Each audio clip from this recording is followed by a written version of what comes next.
Okay, Oscar fans, what's going to win Best Picture? Well, you know Gold Derby knows, and this is Gold Derby. Marcus James Dixon, our senior editor. Chris Beachum, our managing editor. I'm Tom O'Neill, editor-in-chief. Marcus, you first. You're on this Shape of Water bandwagon that I seem to be the only one not on. Give me your best Shape of Water argument of why it will win. I have had 5 or 6 different movies in the #1 position throughout the year. Currently, I have Shape of Water because it got more nominations than anything else. So did La La last year. And La La did win for like 1 2 minute. minutes. Okay.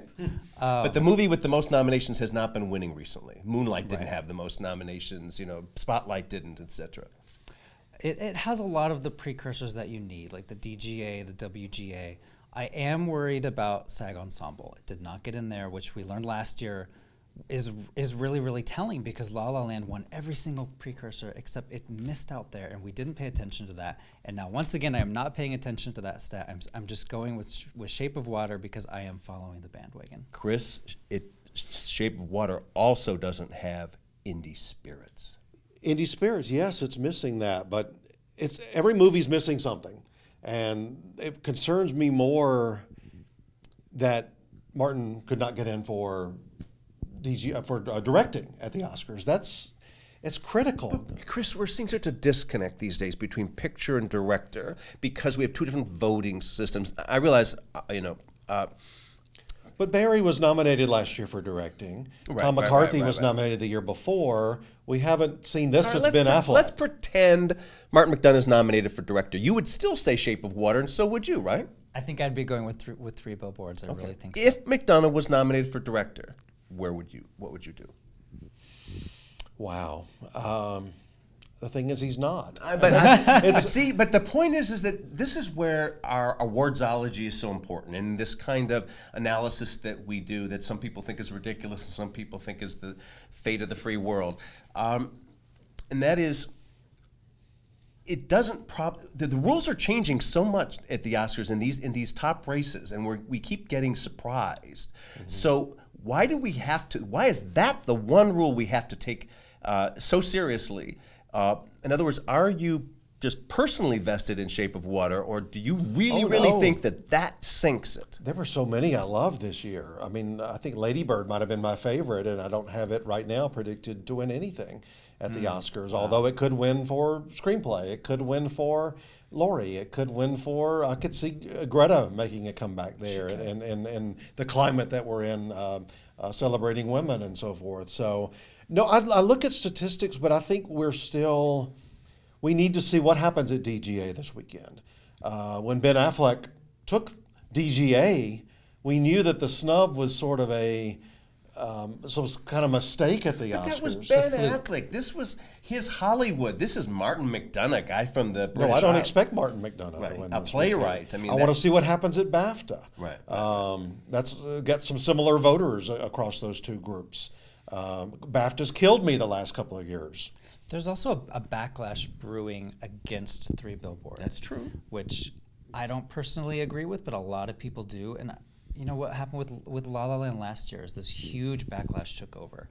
And I think that was enough. But the Three Billboards backlash is just among some people who don't like it. Or this isn't the equivalent. There's not any really cascading tide of backlash against Three Billboards. Is that you do hear some detractors, and that's what you don't hear any detractors on Shape of Water. Well, La La Land's backlash last year felt more of 2 things. One is by the time people saw it, it was, oh, okay, that was good. The expectations were so high.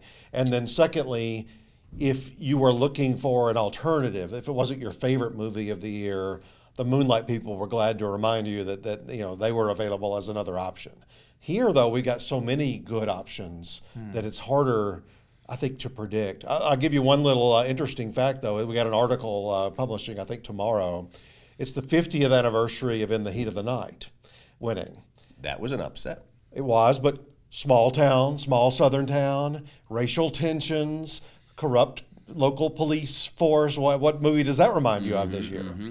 Look, Chris, you were the one early on constantly pointing out during our editorial discussions that Three Billboards is overperforming everywhere, consistently overperforming and overperforming. But and suddenly now you're accepting its absence of a directing nomination is, oh, that one little underperforming, that matters more little. than all those overperforming. Well, no. You think about, too, the guilds share a lot of voters. Right. And it has not done, it's getting nominated at many guilds. Didn't win at editing this weekend, even though it was in the comedy category where it was a lot easier. Didn't win with the Art Directors Guild this weekend. Those are groups that vote on the Oscars. That's where I'm looking at a bigger picture of what's going on here. La La Land did win with a lot of those groups, so it didn't alarm us in any way. Of course, it was competing in the comedy musical side, so that helped it. And you know what film got nominated at more guilds than anything else was The Shape of Water. I could hear our executive editor Paul Sheehan yelling from New York to mention that fact. It got nominated at 12 of the 13 guilds, which again is telling that this is a movie the industry really likes. The preferential ballot keeps reminding us to be humble as pundits, and that means that the chances are real for upsets by other movies too, like Get Out. What do you think of the possibility of a Get Out win or a Lady Bird win or something else sneaking in? You first. It's very possible. Those are my top four: Shape, Three Billboards, Get Out, and Lady Bird. And Get Out and Lady Bird, they got in for all the important ones: screenplay, directing, which Three Billboards did not, and picture. I just wish they had editing nominations. If Get Out had an editing nomination, I may be predicting it for Best Picture.